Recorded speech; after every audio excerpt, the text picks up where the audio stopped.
میرے بھائی اور بزرگوں، آج نصیحت کرنا، واعظ و تقریر کرنا اور نصیحت سننا ایک رسم بن گئی ہے۔ خطیب صاحب آتے ہیں، مولانا صاحب آتے ہیں، دائی صاحب آتے ہیں، فلاں صاحب آتے ہیں، انہوں نے آ کر ایک خطبہ دیا، ایک تقریر، ایک واقعہ سنایا اور بڑے شوق سے سن لیا۔ سنانے والے نے اس لیے سنایا کہ لوگوں کو اچھا لگے، اور سننے والے نے اس لیے سن لیا کہ ہمیں بھی اچھا لگے۔ نہ ادھر اخلاص نہ ادھر اخلاص، نہ سنانے والے کو فائدہ اور نہ سننے والے کو فائدہ، یعنی دونوں طرف جو ہے اپنے کانوں کی عیاشی یا اپنے نفس کی خوشی کے لیے سننا اور سنانا ہو رہا ہے۔ ایسی واعظ و تقریر، ایسی نصیحت اور ایسے بیان کرنا اور سننا، دونوں اللہ کے یہاں کوئی کسی بھی طرح کا اس پر اجر نہیں ہے۔ سنانے والا جب تک یہ نیت نہ کر لے کہ میں اللہ کی رضا کے لیے کہہ رہا ہوں، اور سننے والا جب تک یہ نیت نہ کر لے کہ میں اللہ کی رضا کے لیے اس لیے سن رہا ہوں کہ مجھے اس پر عمل کرنا ہے، تو یقیناً اس کا فائدہ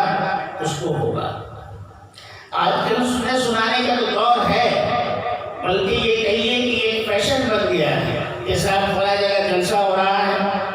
فلاں جگہ اجتماع ہو رہا ہے، فلاں مسجد میں بہت اچھے خطیب صاحب آ گئے، فلاں مسجد میں جو ہے بہت اچھے مفسر آ گئے، جی اب وہاں سب سننے کے لیے دوڑتے ہیں۔ اب سننے کے لیے جتنا وقت وہاں ہے،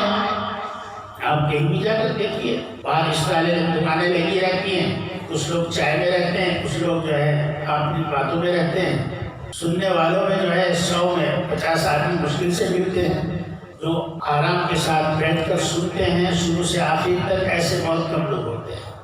اسی لیے کہتے ہیں کہ یہ عمل کا فقدان ہے، کیونکہ نہ تو پورا سنا جاتا اور نہ پورا عمل ہوتا۔ وَلَوْ أَنَّهُمْ فَعَلُوا مَا يُوعَظُونَ بِهِ لَكَانَ خَيْرًا لَهُمْ وَأَشَدَّ تَثْبِيتًا۔ اگر وہ جس چیز کی نصیحت کی جا رہی ہے اس پر عمل کرنے لگے تو یہ ان کے لیے بھی بہتر ہے، یعنی کہنے والے کے لیے بھی بہتر ہے اور سننے والے کے لیے بھی بہتر ہے۔ اور اگر صرف اس لیے کہ گھر سے چلے امام صاحب بھی اور مقتدی صاحب بھی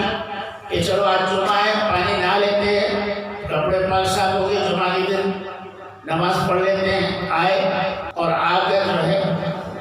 بیٹھ گئے، امام صاحب نے اپنی شان و شوکت کے لیے اور مقتدی نے اس لیے کہ وقت گزارنا ہے، نماز سن لیا، اللہ کے یہاں دونوں کے لیے کوئی نفع نہیں۔